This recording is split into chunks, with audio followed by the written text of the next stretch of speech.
நீங்கள் நினைவில் வைத்திருக்கலாம்.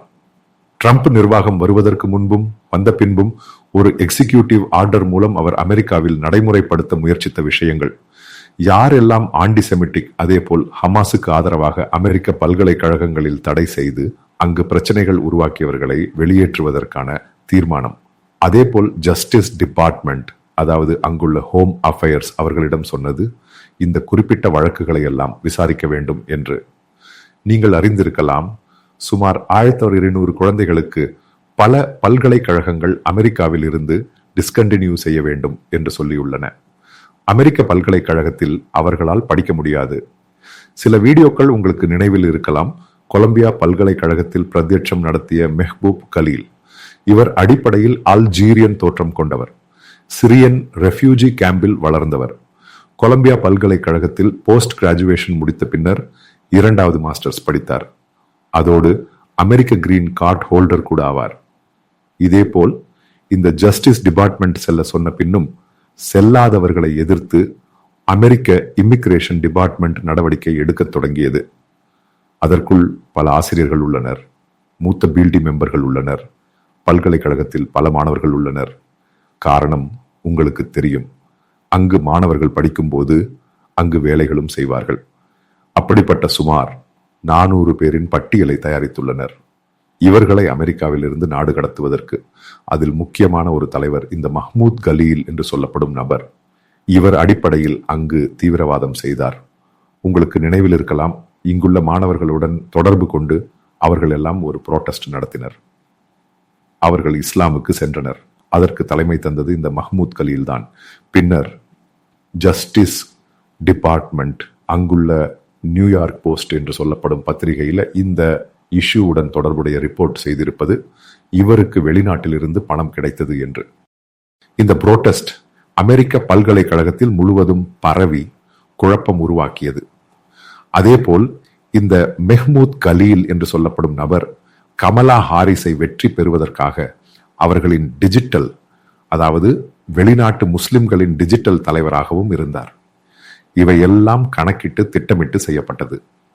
காரணம், இவ்வளவு பணம் வந்திருந்தது. இவருக்கு இங்கிருந்து எல்லாம் இந்த சப்போர்ட் பேஸ் கிடைத்திருந்தது. யாரெல்லாம் இவரை சப்போர்ட் செய்கிறார்கள்? அமெரிக்காவில் உள்ள சிட்டிசன். இவையெல்லாம் காரணமாக ஜஸ்டிஸ் டிபார்ட்மெண்ட் இந்த மஹ்மூத் கலீலிடம் சொன்னது, இங்கிருந்து வெளியேறு என்று. மற்றவர்கள் சென்று விட்டனர், நீங்கள் இங்கிருந்து வெளியேறுங்கள். ஆனால் இதை பின்பற்ற இவர் தயாராக இல்லை. காரணம், இவருக்கு இந்த டெமோக்ராட்டிக் கட்சியின் தலைவர்களுடன் நல்ல உறவு உள்ளது. அதன் பேரில் ஒரு காலையில் கேம்பஸ்குள் நுழைந்து இவர் தங்கியிருந்த அபார்ட்மெண்டில் இருந்து கைது செய்து டீன் செய்தனர். இப்போது சிறையில் உள்ளார். எனக்கு தோன்றுகிறது இங்குள்ள கோர்ட் வழக்கு நடந்து கொண்டிருக்கிறது. 2 அல்லது 3 நாட்களுக்குள் இவரை அங்கிருந்து பேக் செய்து சிரியாவுக்கு அனுப்பி வைக்கப் போகிறார்கள். இதேபோல் சுமார் 400 பேருக்கு இந்த நோட்டீஸ் கிடைத்த பின்னும் செல்லாதவர்கள் உள்ளனர். நீங்கள் புரிந்து கொள்ளுங்கள், சுமார் 1200 முதல் 1400 பேரை ட்ரம்ப் வந்த பின்னர் மாணவர்களை முழுவதுமாக பேக் செய்துள்ளனர். அதில் பல இந்திய மாணவர்களும் உள்ளனர், மூத்த பீல்டி மெம்பர்களும் உள்ளனர், கிரீன் கார்டு ஹோல்டர்களாக இருந்தவர்கள். காரணம், இங்கு 2 அல்லது 3 வருடம் படிக்கும் போது அவர்களுக்கு அங்கு வேலை செய்யவும் படிக்கவும் கிரீன் கார்டு கொடுப்பார்கள். அவர்களையும் உள்ளடக்கிய முன்பே டிபோர்ட் செய்தனர். இதன் ஒரு பகுதியாக மெஹ்மூத் கலீலை வெளியேற்றிய பின்னர் அமெரிக்க செனட்டிலும் இது ஒரு விவாதத்திற்கு வந்தது. அந்த சந்தர்ப்பத்தில் அந்த டெமோக்ராட்ஸ் அமெரிக்காவில் ஃப்ரீடம் ஆஃப் ஸ்பீச் இல்லையா என்ற கேள்வியுடன் முன்வந்தனர். அமெரிக்க மக்கள் என்று சொல்லப்படுவது ஒற்றை கட்டாக சொன்ன ஒரு விஷயம் உள்ளது. இந்த நாட்டில் ஆன்டிசெமிட்டிக், ஆன்டி இஸ்ரேல் நிகழ்வுகள் நடக்காது.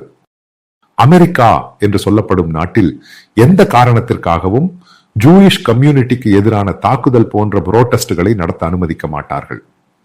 காரணம், நாம் பார்த்தது, கொலம்பியா பல்கலைக்கழகத்திலும் நியூயார்க் பல்கலைக்கழகத்திலும் கேம்பஸுக்குள் மற்றும் வெளியே ஜூயிஷ் கம்யூனிட்டியை சேர்ந்த குழந்தைகளும் மாணவர்களும் ஆசிரியர்களும் சென்றபோது இவர்கள் துன்புறுத்தியும் அவர்களை மிதித்தும் அமெரிக்க கொடியை மிதித்து எரித்தும் செய்தனர். இதற்கான ஒரு பிரதிகார நடவடிக்கையாக ட்ரம்ப் நிர்வாகம் செய்துள்ளது. நீங்கள் பல வீடியோக்களிலும் சோசியல் மீடியாவிலும் பார்த்திருக்கலாம். ஒரு வீடியோ இந்த பர்தா அமெரிக்க பல்கலைக்கழகத்தில் குழந்தைகள் அங்கு படிக்க வந்த ஜூயிஷ் கம்யூனிட்டியைச் சேர்ந்த ஆசிரியரை பெண்கள் ஒன்றாக தாக்கியது. காரணம், பயங்கரமான சத்தம் போட்டு குழப்பம் உருவாக்கினர். இந்த சொல்லப்பட்டவர்களை முழுவதுமாக அங்கிருந்து பேக் செய்தனர். இதன் ஒரு பகுதியாக தலைவர்களை அங்கிருந்து வெளியேற்றினர். இந்த முதல் லாட்டில் அங்கிருந்து செல்லாதவர்கள் இந்த 400 பேர். இங்கு இரண்டாவது லார்ட் என்று சொல்லி மீண்டும் அங்கிருந்து செல்ல தயாராக இல்லாத 700 முதல் 800 பேர் உள்ளனர் பல பல்கலைக்கழகங்களில். லாஸ் ஏஞ்சலஸிலும் உள்ளனர், சான் பிரான்சிஸ்கோயிலும் உள்ளனர். இவர்களை முழுவதுமாக பேக் செய்வதற்காகவே ட்ரம்ப் நிர்வாகம் ஆபரேஷன் கிளீன் என்று அதன் பெயரை கொடுத்துள்ளது. முழுவதுமாக அனைவரையும் பேக் செய்ய வேண்டும். அமெரிக்க ஈதோஸ் படியும் அங்குள்ள சட்டங்கள் படியும் வாழ முடிந்தவர்கள் மட்டுமே அங்கு வாழ வேண்டும். அப்படிப்பட்டவர்களுக்கு மட்டுமே பல்கலைக்கழக அட்மிஷன் கொடுக்க வேண்டும். பல்கலைக்கழகத்திற்கு ட்ரம்ப் எச்சரிக்கை விடுத்துள்ளார். இந்த குழந்தைகளை வெளியேற்றாவிட்டால் பெடரல் கவர்மெண்ட் பல்கலைக்கழகத்திற்கு கொடுக்கும் கிராண்ட் நீக்கப்படும். அதனுடன் பல்கலைக்கழகத்திற்கு பிரச்சனை ஏற்படும். அதனுடன் பல்கலைக்கழகம் முன்பே குழந்தைகளிடம் சொல்லி இனி டிஸ்கண்டினியூ செய்ய வேண்டும். இங்கு படிக்க முடியாது. இந்த குழந்தைகளை முழுவதுமாக அவர்களின் பட்டியலை எடுத்து இதை சப்போர்ட் செய்த குழந்தைகளிடம் சில பல்கலைக்கழகங்கள் சொன்னன, வெளியேற வேண்டும். காரணம், இப்போதைய ட்ரம்ப் நிர்வாகம் உங்களை இங்கு இந்த நாட்டில் நிற்க அனுமதிக்காது. பல்கலைக்கழகத்தில் படிக்க அனுமதிக்காது. பல்கலைக்கழகத்துடன் பெடரல் கவர்மெண்ட்டுடன் பல்கலைக்கழகத்திற்கு ஒரு பிரச்சனைக்கு செல்ல தயாராக இல்லை. இதன் பின்னணியில தான் பல்கலைக்கழகமும் கவர்மெண்ட்டும் ஜஸ்டிஸ் டிபார்ட்மெண்ட்டும் இமிகிரேஷன் டிபார்ட்மெண்ட் கடைசியாக கை நீட்டுகிறது. காரணம், இவர்கள் செல்ல தயாராக இல்லாவிட்டால் இவர்களை கைது செய்து ஏர்போர்ட்டில் கொண்டு சென்று டீன் செய்ய வேண்டும். அங்கிருந்து அடுத்த பிளைட்டில் ஏற்றிவிட வேண்டும். ஆபரேஷன் கிளீன் என்று சொல்லப்படுவது மிகவும் வெற்றிகரமாக அமெரிக்காவில் நடந்து கொண்டிருக்கிறது. இதனுடன் தொடர்புடைய அங்கு இங்கு சில புரோட்டஸ்டுகளும் நிகழ்ச்சிகளும் நடந்து கொண்டிருக்கின்றன. ஃப்ரீடம் ஆஃப் ஸ்பீச், அதெல்லாம் ட்ரம்ப் புல்லை விலை என்று கருதுகிறார். பலர் சொல்கிறார்கள் அமெரிக்காவில் ஃப்ரீடம் ஆஃப் ஸ்பீச் இல்லை. இதை வாடையா கோடையா என்று சொன்னபோது எங்கள் நாட்டில் விஷயம் எங்கள் கேள்வி, எங்கள் இந்த நாட்டின் சட்டம் எங்கள் நடைமுறைப்படுத்துவோம், நீங்கள் இங்கு தலையிட வேண்டிய அவசியம் இல்லை. ட்ரம்ப் நிர்வாகம் மிகவும் துல்லியமாக பல நாடுகளில் இருந்து கருத்து வந்த போது சொன்னது.